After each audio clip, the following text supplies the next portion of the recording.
Welcome in, lovers. You're in the Embodied Liberation Lounge. I'm your host, Lola Darling. Let's vibe.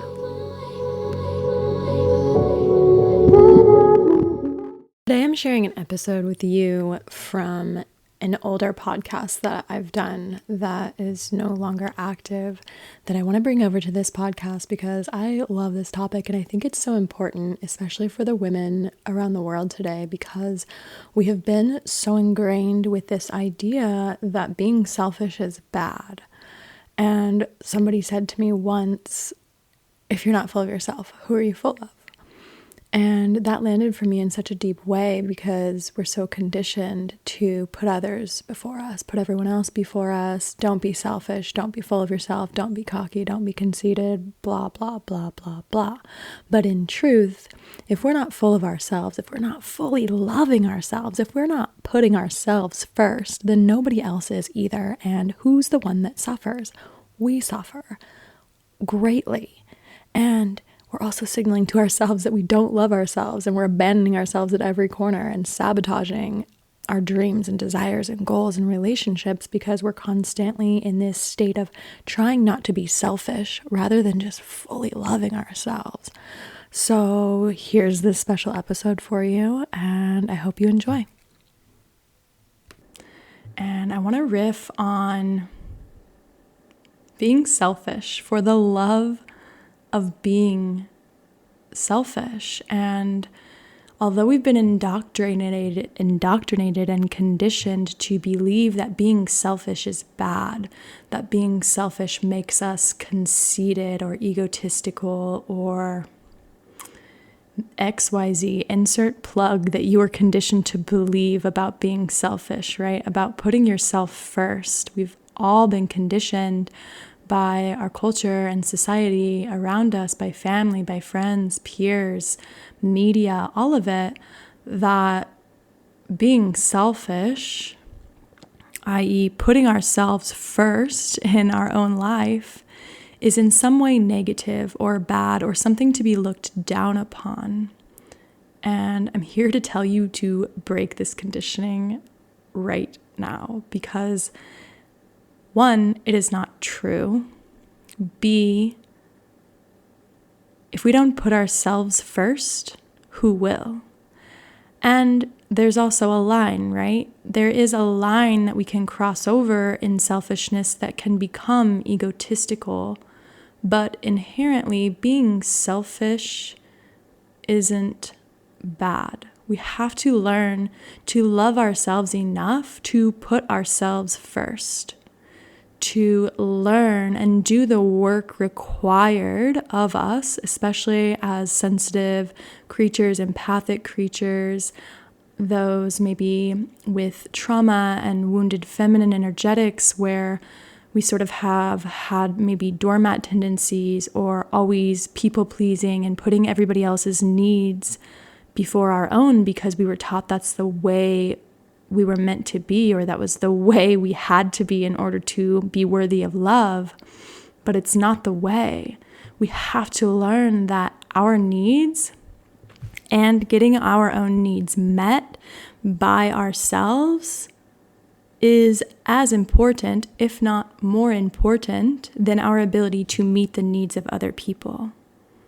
We have to be selfish in this matter. We have to be selfish in that getting our own needs met by ourselves in any way that we're able to meet ourselves and meet our own needs is the highest frequency of self-love that we are capable of. To learn to put ourselves first, to be intentional with how and who we share our energy with. Because we can become very selfish with our energy that is for the highest good of all beings, ourselves and the world around us.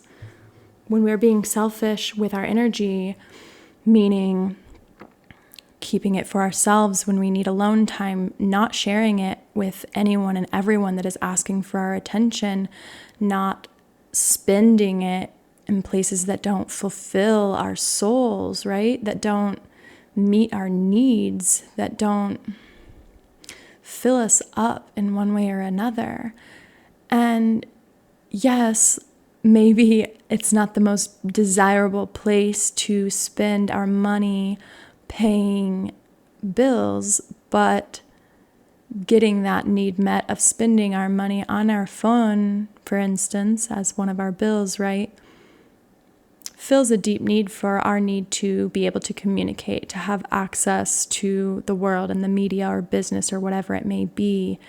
And we also get to be intentional. We get to choose the phone provider. We get to choose the brand of our phone, that one that speaks to us, that lights us up, that makes us feel good, or the one that we can afford, if that's what makes us feel good, the one that is in our budget, that is also being selfish because it's coming with intentional choice for ourselves. And learning to slow down enough to hold this intention for where we're sharing our energy, the information that we're consuming through online and through life in a daily basis, all the information that we consume through our senses, our 5 senses and our psychic senses, we have a choice whether or not to let it in, whether to give it our energy or to let it permeate our energy. And when we can slow down enough to become into that conscious awareness of where we are having those energetic exchanges all day, every day, with the information through the senses of our everyday reality, life begins to shift because we begin to flow into the energetic exchanges that are in our highest alignment and release those that are not, to stop engaging in the places with the people, with the information that is not in our highest and best to engage with, to interact with, to talk with. We can take this deeper, right? Like, for instance, in your DMs, in your social media, or even your emails, you don't have to respond to every single person that sends you a message.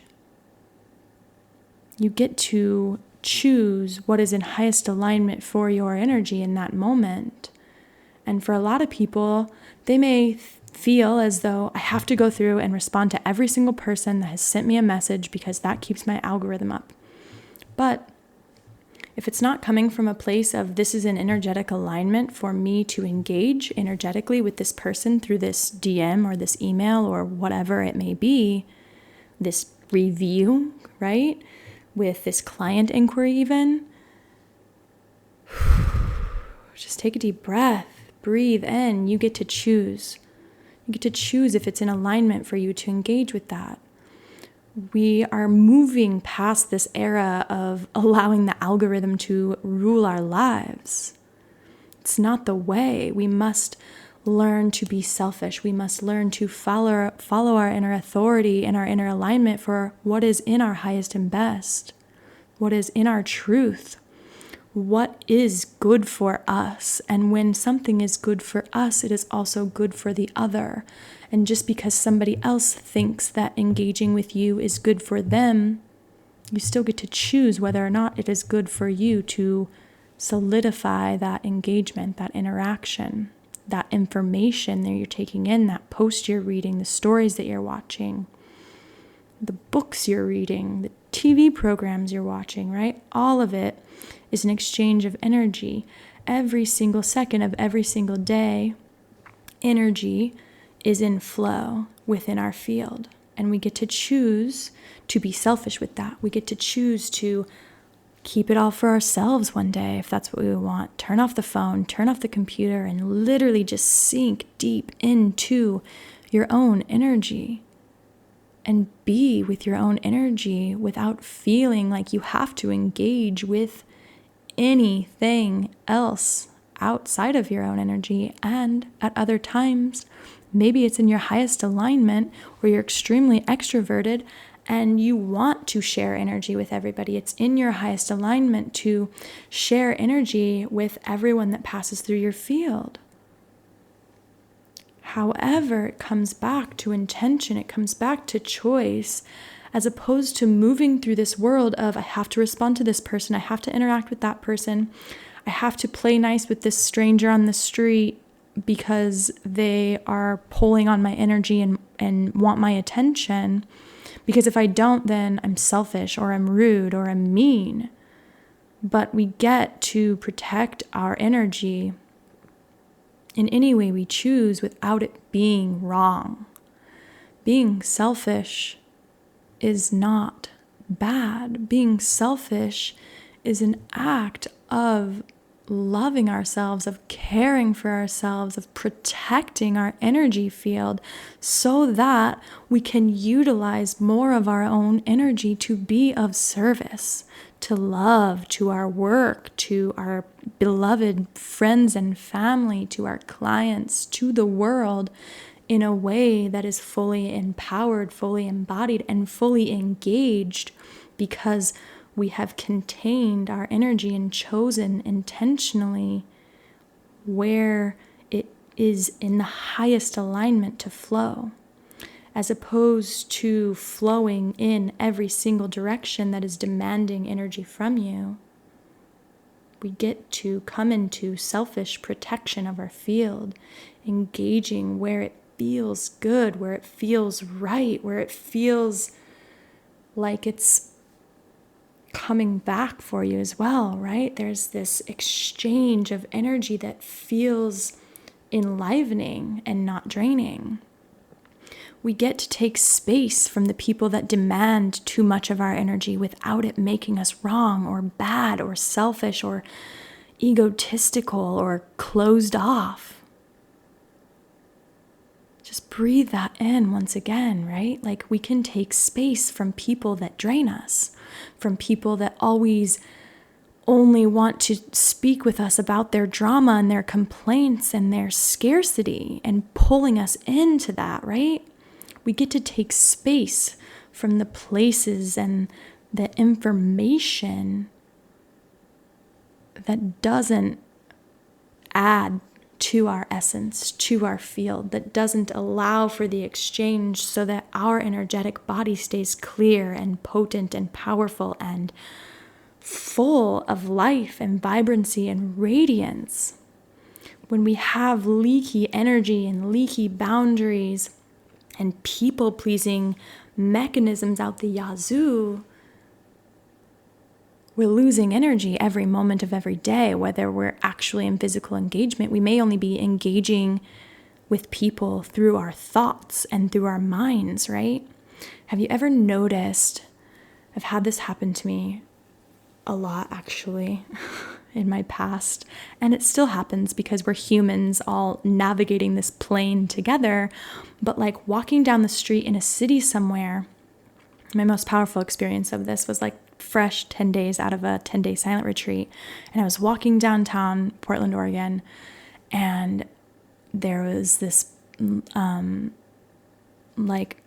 this person was probably high as a kite, and they just started yelling at me. And I'm like super in this like radiant meditation bubble, right? And this person just starts yelling at me and walking down me and like just basically throwing energetic stones at me to get my attention and to hook into my energy.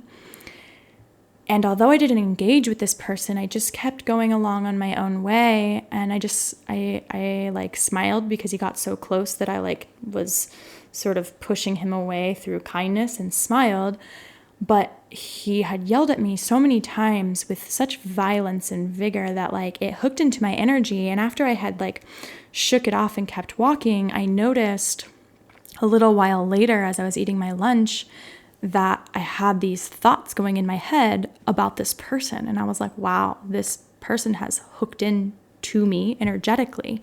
And so I had to clear the energy that had been hooked into me, right? But I only realized it because I was thinking thoughts about this person, which means every thought that I was thinking about this person that had been just yelling at me in the street, I was sending energy out of my field into his field from the cords. And he's literally pulling my energy in that way. And so when we incessantly think about our dramas or other people's dramas, or maybe we're having some conflicts in relationship or at work or anything like that, anything that we're incessantly rolling around in our minds over and over and over is a way that we're leaking energy. So it doesn't have to just be physical, and it doesn't have to be that the interaction is in our face in that moment. It can be something that has hooked into our energy, and then we're slowly giving it our energy over time, even though it's not directly in our physical reality at that moment. And so becoming selfish once again, right, with our energy becomes this act of love, like meditating and clearing your field and clearing your mind every day so that you're not having thoughts that are feeding energy out cords that may be attached to your field, right? Learning to protect our energy, to clear our energy field, and then to learn how to have those energetic boundaries, how to hold intention for where we're sending our energy, for what energy we're receiving, both in our physical reality and through the energy that is our thought body, right? Our mind and the way that it's moving and working and operating and thinking all of the time. What you're thinking a lot says a lot about where your energy is going. So becoming intentional with your thoughts, intentional with every aspect of your life, from everything that you're buying, everything that you're eating. If it's not in our conscious awareness as of this point that everything on this planet, in this material plane, is all energy, all of it, every aspect of it, then we're missing the point of this evolution completely. It's a return to this crystalline formation of all of life, and that it's all interacting all at once through the energy bodies and the cells and the atoms and the molecules moving around. And because we have these big ass brains in our heads, right, we have the power to choose, to bring intention, to protect our energy, to clear our energy, to unhook from cords and people and places and things and information that's not serving us, that's not serving our evolution of self. And when we're not serving our own evolution, we're doing a disservice to the evolution of humanity, because the evolution of humanity comes through each of our individual process of the evolution of self. So it's time to breathe into, once again, allowing ourselves to be selfish as a radical, devotional act of service to love, to the existence of the love that we are. I love you, and I will talk to you soon.